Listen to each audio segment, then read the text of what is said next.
ilimi ya tayyibali simi sami amuna warizqan dawama faishi bi fadlir rahimi rashadi tanami dolali wala sinana sakada bismillah ilafi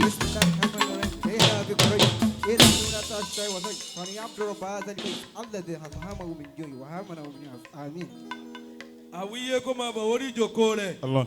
Awiye Aji Amadu. A'udhu billahi minash shaitani rajim. Bismillahir rahmanir rahim. Allahumma salli ala rahmatil kulli wa nuril kulli. وسير لكل وجامع لكلية الأسماء والصفات سيدنا محمد صلى الله عليه وسلم المعسوس بما لم يؤصى به غيره عين ذات ما تجلى صلاة كلية ذاتية عسلية ديمومية بارزة من العادرة المحبوب إلى عادرة المحبوب عدد الأنفاس والأواتر في مدروبة ألف ضربة في كل ضربة لا إله إلا أنت سبحانك إني كنت من الظالمين آمين آمين آمين آمين آمين يا مجيب الدعوات آمين فكيرا جئت بابك يا إلهي ولست إلى عبادك بالفكير Baba wa Ajetumobi. غني أن أمو بيكين قلبي واتمه منك ẹni kí n bá fáwa Awiye sọ̀rọ̀ ìwà rí wọn lérí ìjòkó mo wá wò pé ẹni tẹ́ni ń bá sọ̀rọ̀ ò sí lérí ìjòkó àmọ́ wọ́n ní bàbá perí akọni àfidàlálẹ̀ ìkàlẹ̀ bàbá mi àgbà lágbàjì adamallahu hayatahu ẹ dákun ẹ bá mi wí bẹ́ẹ̀ dáadáa adamallahu hayatahu mo kí ìkàlẹ̀ yín bàbá ẹ kú sí Ọlọ́run ẹ kú gbogbo gbà nínú ilé Ọlọ́run ẹ kú rántí iṣẹ́ àwọn tàná ẹ kú gbésí àwọn tàná dání tó bá di lọ́la bẹ́ẹ̀ ṣe ní kí làwọn tàná ṣe bẹ́ẹ̀ ṣe ní kí ni wọ́n jẹ́ Ọlọ́run ò ní jẹ́ káwọn àtọ̀lá náà ó lè wí bẹ́ẹ̀ fẹ́ yín náà. àmín. mo kí kálẹ̀ bàbá mi àgbàlagbà jí àgbà mo kí bàbá wa Sheikh Ahmad al-Mukhtar ẹ kú ṣe Ọlọ́run mo kí bàbá wa bàbá níràwùdọ̀ al-Adabi mo kí wọn bàbá wa Sheikh Ilafi bàbá wa Sheikh Commander ẹ dákun ọjọ́ ló lọ bàbá wa Àgbàlá Kìlápá mo kí wọn púpọ̀ mo kí gbogbo ìlú Ìlọrin gangan fúnra lára rẹ̀ mo kí ìlú Ìlọrin mo kí ìlú Ìbàdàn bàbá alfa wa Sheikh Awiye alfa wa Ahmad mo kí àwọn bàbá wa láti Ìbàdàn bàbá wa láti ṣe bàbá wa láwìyé mo kí wọn alfa wa Ahmad aláwìyé àwọn èèyàn ń gbé tí bàbá kún fàyà kún àwọn èèyàn ń gbé tí sí mi lẹ́nu akínràyàn létí ń tọ́ bá mọ̀ àmọ́ ọlọ́gbọ́n kan ò ní ní kí wọ́n má kọ òun torí èyí tó lè gbàgbé bàbá kún fàyà kún nù ní pọ́ìntì ọ̀rọ̀ tí mo fẹ́ sọ ìkan fún àfáà wa Àwíyé ìkan fún bàbá wa kún fàyà kún nù àfáà wa Àwíyé ìyá yín ni kẹ́ ẹ máa wò bàbá wa ọ̀tẹ́ Ọlọ́run bá sọ wọn. àmín. àfáà wa Àwíyé gbogbo wa tá a jókòó yìí àwa bá yín dúpẹ́ lọ́dọ̀ Ọlọ́run ni. alhamdulillah. kí ló pẹ́ táwa bá yín dú òun ni wípé ẹ kú ìṣe kòńgẹ́ kòńgẹ́ láyé o. Gbogbo ẹni tí kò bá mọ tí wọ́n ń pè láyé ṣe mọ̀ pé dèdè tí ìdájọ́ ayé sọ lọ́dọ̀ ẹnì kọ̀ọ̀kan ìdájọ́ ọ̀tọ̀ọ̀tọ̀ ni. Àmọ́ dèdè bí ojú tí èmi fi wo ìgbésí ayé àfáà wa Awiye òun ni pé ẹ kù ṣe kòńgẹ́ torí pé kòńgẹ́ láyé bàbá mi lágbàjì. Ẹ̀yin la wí fún wa pé Aflatun ló wí bẹ́ẹ̀. Ẹni Aflatun ló kọjú sí ọmọ rẹ̀ níjọ́ kan. Bàbá wa jẹ́ túmọ̀ bí Aflatun wá sọ fún ọmọ rẹ̀ pé ya bunayya. Ó ní wọ ọmọ mi. Ó ní innaka lan tajida nasa illa ahadda rajulaini. Ó ní gbogbo ẹni tó orí tó ga láyé òun àtẹni tí ń ṣe wàhálà láyé òun àtẹni tó kọ rẹ̀ ṣe tọrọ àtẹni táwọn èèyàn gbó kọ rẹ̀ tí wọ́n ọlọ́mọdé yọ yà sínú ọmọ àwọn. Ó ní gbogbo ẹni tí ń lólé ayé illa ahadda rajulaini. Èèyàn kan nínú èèyàn méjì náà ni. Ó ní àkọ́kọ́ ìmáàmù wa khiran fi nafsihi qaddamahu hasuhu. Ó ní ẹ̀rí ẹlòmíì bàbá kún fẹ́yà kún. Ó ní ẹ̀rí ẹlòmíì nínú ayé tẹ́ bá rí muwakhiran fi nafsihi iṣẹ́ tí ó máa ṣe ọ̀rọ̀ tí ó máa sọ ìwà tí ó máa wù ìrìn àjò tí ó máa rìn kódà báwọn èèyàn bá ń gbìyànjú láyé ẹ máa bá nínú ọ̀lẹ náà ni muwakhiran fi nafsihi inú ìgbésí ayé rẹ̀ gangan ẹni ẹ̀yìn ni. Òun gangan òṣìṣẹ́ tí wọ́n fi déwájú àmọ́ nínú kòńgẹ́ ni pé qaddamahu hasuhu. Tẹ́bà wa máa wò ó tán bá ń ka ìtàn gbésí ayé ẹlòmíì ẹ mọ̀ pé bí ẹ bá ṣe pé Ọlọ́run máa ń yàṣáwù ni kí ló yẹ kéèyàn kọ́nu lé láyé. Tí kì bá ṣe pé Ọlọ́run máa ń yàṣáwù ni kí ló yẹ kéèyàn ó ní nínú gbogbo ohun tí wọ́n ń kà á lẹ̀pọ̀ mọ èèyàn máa ń ní. Àmọ́ qaddamahu hasuhu.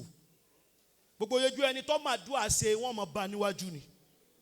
Gbogbo yejú ẹni tó máa gbìyànjú kan ṣe wọ́n máa bẹ́ni tó bá jẹ́ pé qaddamahu hasuhu.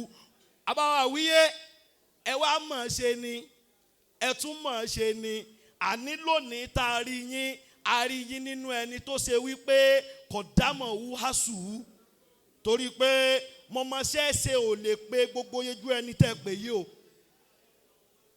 Ẹ̀yin nìkan lẹ́ ń dún nílọrin ẹ̀yin nìkan lẹ́ ń dún nìbàdàn ẹ̀yin kan yìí náà lẹ́ ń dún káàkiri ayé gbogbo àwọn tí Ọlọ́run jọ ní kí wọn káwọn náà máa jẹ́ nílá Ọlọ́run ní káwọn náà máa máàkì yín pé Awiye yìí ò kéré kò sí ń tó fà á ẹ̀yin tó bọ́lọ́run ti wá pè yín o qaddamahu hasuhu ni o bọ́lọ́run ti pè yín o ẹ̀ bàjẹ́ ń bàdàn níbi tá a ti níyín. Ẹ̀tún dé lọ́rin náà bí yóò bá tiẹ̀ polówó gbogbo nǹkan lọ́rin kìí ṣe já fàlẹ̀ yóò máa wá polówó yà yín. Ìlọrin gbà ọ́ láyè kọ́kọ́ mẹkáníìkì tán nílùú mi kọ́ mọ̀ bọ̀. Wípé lágbájá ọmọ bí wọ́n ti tú mọ́tò bọ́bá dé lọ́rin ọ̀rọ̀ ayé. Ìlọrin gbà ọ́ láyè pé ọmọ náà oúnjẹ dá ọ̀lẹ́ kọ́mọ́ ti ń dáná oúnjẹ ńlù kan wọ́n dá rẹ́sítọ́ránsì tiẹ̀ náà kalẹ̀ ńlọrin.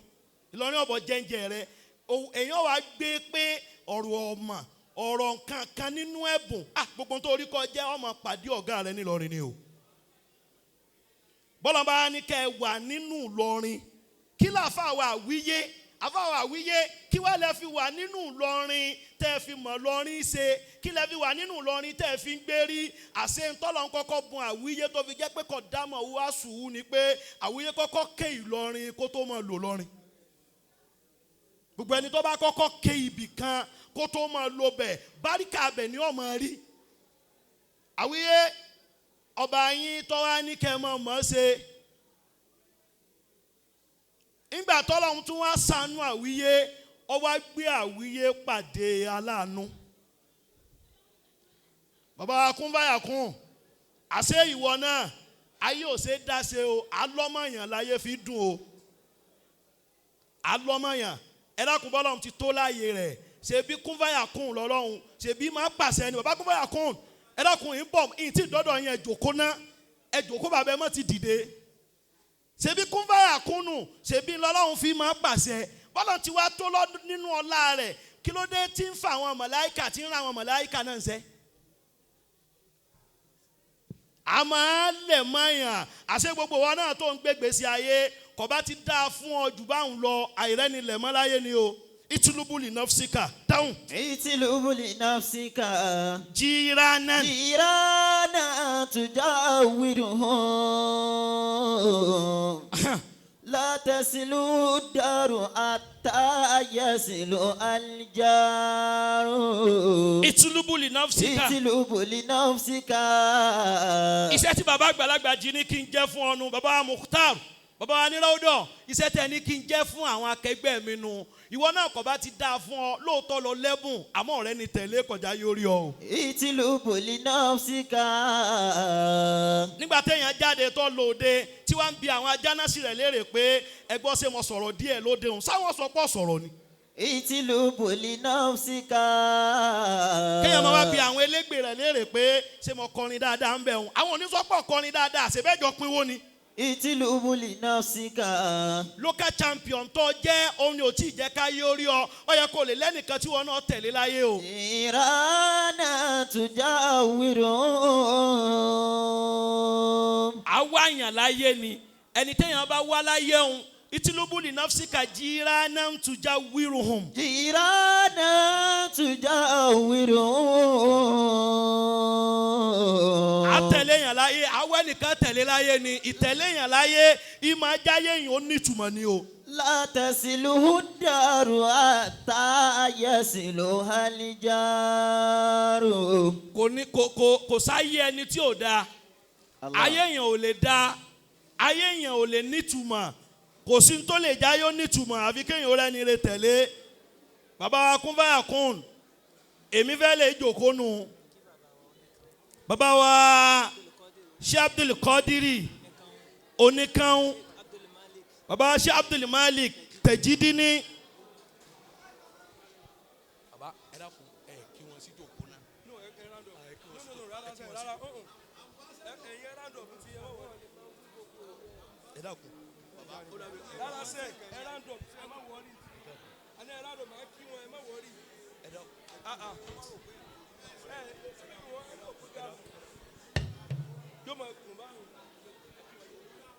Bàbá wa oníkan wọ́n ti wà ń jókòó wọ́n ti wọlé sáàrin wa.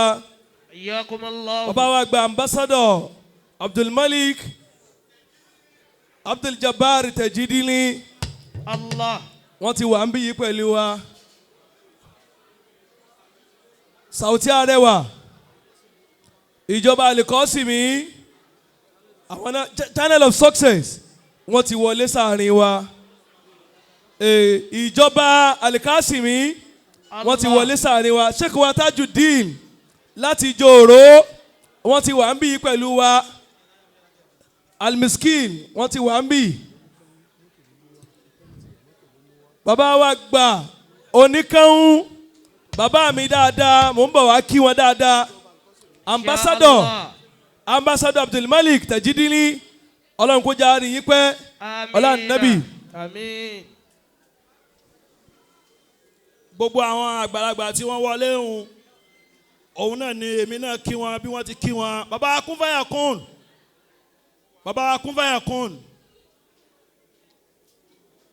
èyí tí èmi fẹ́ lọ lè fi jòkólẹ̀ òun ni pé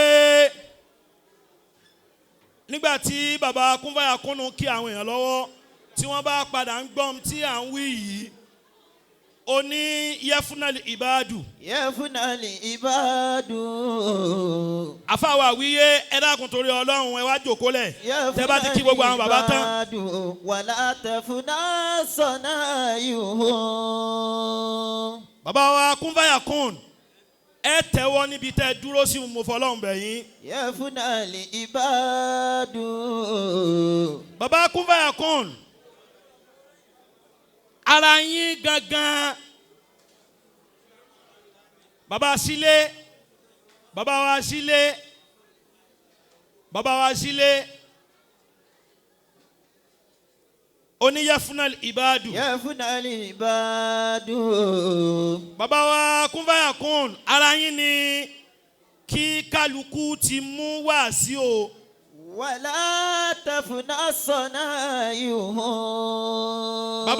Bàbá Kúnfàyà Kún bí Ọlọ́run ti ní kí Àwíyé ó rí lẹ́ni tí gbogbo wa bá ń bá Àwíyé dúpẹ́ ẹ̀yin lẹni odidi ọpẹ́ yẹn torí ń tọ́fà ni pé ìwọ náà tó jòkólẹ̀ dédé tí Ọlọ́run fi ń ṣe ètò gbésí ayé Àwíyé lẹ́ni ṣé wọn náà lẹ́ni tó lè fà lọ́wọ́ sókè tí ó máa sọ pé wọn bá ti débi tóun dé yìí tí kì í bá sọ láàrẹ̀. yafuna li ibadu. ó kọ Ọlọ́run kan ló mọ̀ ni tírà kan ló mọ̀ ni ó ń pè lọ́wọ́ ni só pé fẹ́nìkan tóun náà mọ rántí rẹ tó bá sí bẹ̀ mọ́. yafuna li ibadu. dédé ibi tọ́lọ́run ní kágbára bàbá wa kún fàyà kúnnù ó dé lọ́dọ̀ àfa wa Àwíyé òun nu Àwíyé bọ́lá ti ní ẹ rí lọ́dọ̀ bàbá kúnfàyà kúnnù ẹ̀yin náà gbìyànjú káwọn èèyàn nàró lára tiyín náà bẹ́ẹ̀. wa khatari li nafsi kama yalu bi il asaru. Ọlọ́run ò ní jó bàjẹ́ fún yín láéláé. àmín. èyí tẹ̀ ń ṣe yìí Ọlọ́run ò ní pé láṣẹ mọ́. àmín. ọlá gbogbo àwọn ẹni Ọlọ́run. àmín. ọlá la ilaha illallah. àmín. ọlá gbogbo àwọn àlùfáà. àmín. gbogbo àwọn bàbá wa láti ìlú Ìbàdàn ọlọ́mọṣà àti gbogbo olú Ọlọ́run jẹ́ ká padà dáadáa. àmín. bàbá wa alámúnigun wọn bẹ́ẹ̀ gbogbo àwọn bàbá tí wọ́n jẹ́ fáǹsì àfáà Àwíyé ọlọ́mọṣà jẹ́ ká máa bẹ dáadáa subhana rabbika rabbil izzati amma yasifun wa salamun ala al-mursalin walhamdulillahi rabbil alamin. bàbá wa ọmọ ìyá Ìlọrin wọ́n ti bá wa sọ̀rọ̀ Ọlọ́run tí wọ́n kálukú ló sì rí nǹkan mú ní tí wọ́n já mọ̀ náà ni pé arọ̀fíìkù kọ́bùlà tọ̀ríìkù. Allah. bẹ́ẹ̀ yóò bá ní tí ń ṣe lérí ìdó kádàkùn ká jòkó lẹ̀. ẹ dákun ẹ já jòkó ká wà lérí ìjòkó lẹ̀ wa ajábọ̀rọ̀ Sheikh Waziri Allah. yóò máa dá sí i. Amina ya Allah.